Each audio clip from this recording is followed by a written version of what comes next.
It was such a shock and surprise to me that my job was suddenly gone.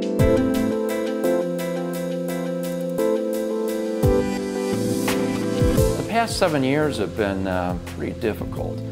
And if I go back to the economic downturn of 2008 and 2009, working for Verizon at the time, I'd excelled in my career, had won numerous awards, and I saw many of my coworkers that were let go through layoffs, but I thought, well, there's no way it's going to affect me. I mean, after all, I've achieved so much in this career, and I just felt like no way it was going to happen to me.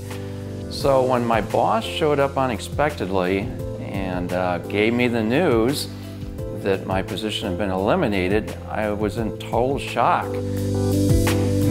Then I went through some anger and resentment, thinking, how could they do this to me? I, put so much, effort into making my career successful. I gave so much to the company. How could they do that? Sometimes that was even against God Himself. I was saying, God, why? I don't understand this. And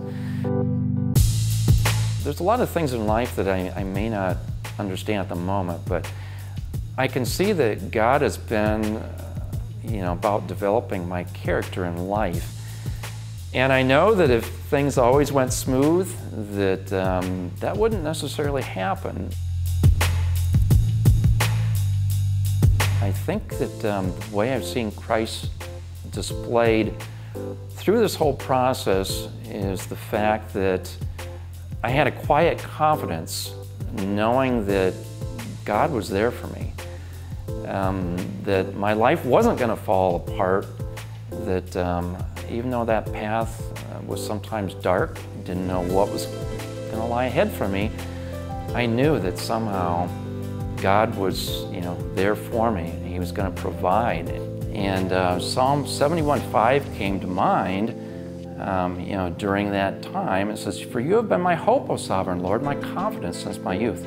I clung to that verse, not knowing what the future would hold, but I knew that God was going to provide a way, and He has.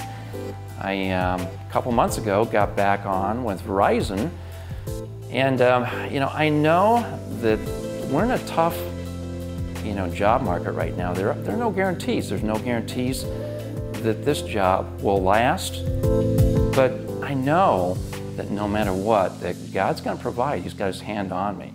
And I'm so thankful, so grateful for that.